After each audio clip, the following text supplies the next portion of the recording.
Attention, attention, attention, urgent call to all SMEs, ambitious sales and marketing professional. We need to talk urgently about women rising power in the man's world, as they going to be our comrades in SMEs useness.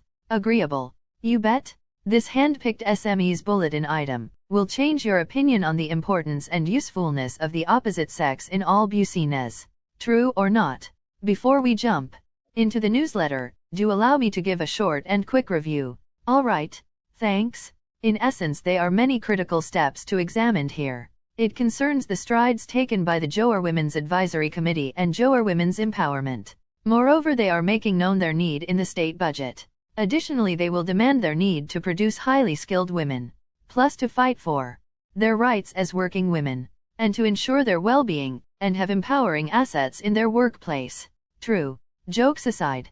That said, let's us explore this week's newsletter. Shall we? Thanks.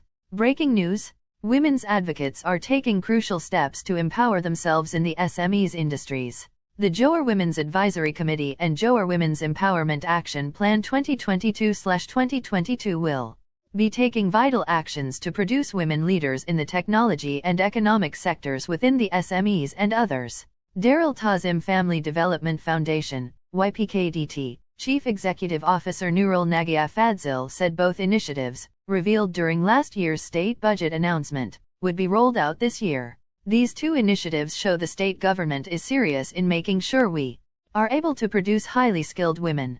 Both these plans have been entrusted to YPKDT, and it is our goal to translate the objectives into action that can benefit the state, she said when contacted. She added that the Empowerment Action Plan aimed to develop Johor women in a holistic way so they could live a balanced lifestyle. There are three main pillars of the plan, namely to defend the Nurul Nakia says the initiatives show the state is serious about producing highly skilled women, rights of Johor women, ensuring their well-being, and empowering them to succeed in the economic sector.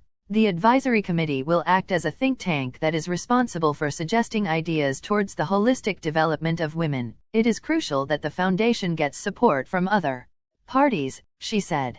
Nurul Nagia added that YPKDT had also organized a program dubbed Fairness Together with Johor Women that aimed to highlight the credibility of women in every sector.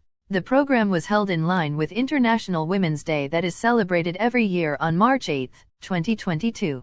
Other programs lined up include a women's mental health webinar and a knowledge transfer program with University Technology Malaysia. We have also just finished running the Women's Income Generating Skills Project, WINGS, across the state, she said, adding that the program helped women earn an income with the skills that they learned. Not to sound like a parrot, allow me recap some salient points for you. Mention must be made again and urgently on the issue of the women advocates taking crucial steps to empower themselves in the factories and offices.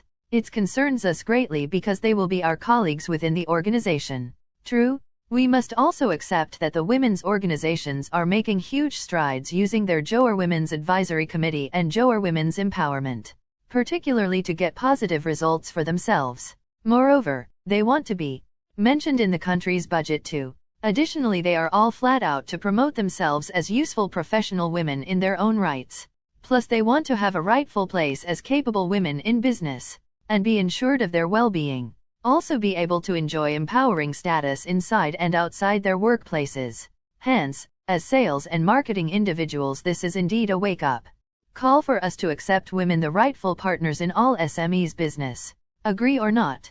Finally, allow me to close this newsletter with the powerful words of Jess Campbell. She was an American actress and a naturopathic physician. She says, bringing great people onto your team is about demonstrating that size really doesn't matter, people do. End of newsletter. P.S. Come to think of it, we know if it is a lengthy newsletter, yet we want to congratulate you for watching and reading this bulletin completely. Needless to say, since you have fully read this news, therefore, you now deserve more forthcoming weekly free bonus of chapters of the book How to Prospect for Your Ideal Customer. Additionally, we are eager to know which part of this newsletter you learned most. Your feedbacks are critical so that we can help each other grow effectively. Lest you forget, these sharing will continue in the Facebook, LinkedIn, and of course in our author, trainer, and consultant's email, josephsfn@gmail.com, upon request. Alright, thank you. We hope to meet you next week. Goodbye and best wishes. From me, yours truly, Madam Sophia, the virtual presenter to CTM Joseph. Dated May 9, 2020.